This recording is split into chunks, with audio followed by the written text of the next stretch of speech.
back sa ating channel mga kaibigan. Napakatindi ang performance ni Champ Nonito Donaire mga kaibigan. Although talo siya sa kanilang laban ni Tsutsumi, pero exemplary performance ang kanyang pinakita mga kaibigan. At muntik nang ma-knockout itong si Tsutsumi sa 4th round mga kaibigan.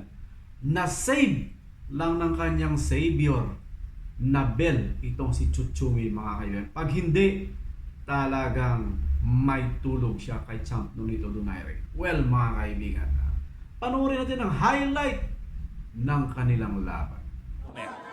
杉谷さんフェイントをかけながら左右のストレート、これが怖いですね。このラウンド立ち上がり Oh, yun! Tinamaan ng lifok. Sapul sa counter eh. Mumunti ka ng bumigay.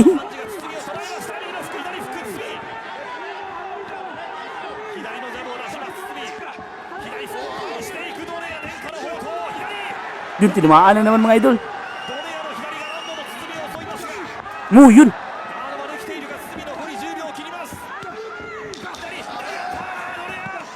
Oh, yun! Lakas pa rin ang hook ni Donaire mga idol. Oh, butata! Oh! Tara! Go! Nalasing yun! Munti ka na! Oh, lakamat yun nun mga idol! Tingnan nyo! Oh my God! Ito mga idol, ang lifok. Bang! Sa pool, sa hook. Tumulo ang laway. Sipon mga idol. Oh! Tumulo ang sipon mga idol. Ganda.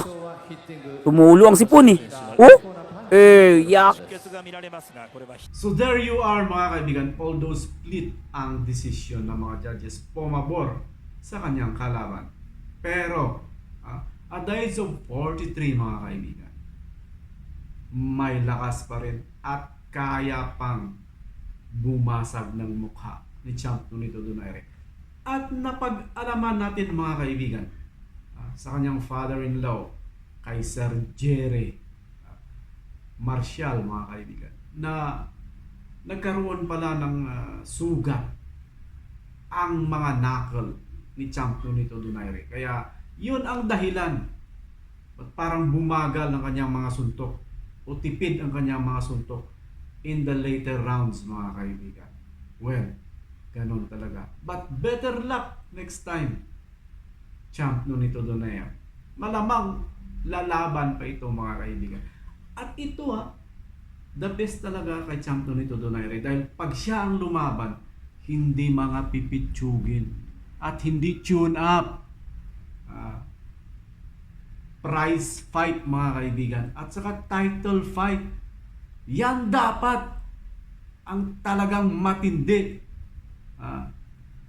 Yung father time mo na pero ang laban mo ay bigatin pa din mga kaibigan. So kung napapanood nyo yung mga Japanese vlogger mga kaibigan, Japanese boxing vloggers, basahin nyo yung mga comment doon sa comment section.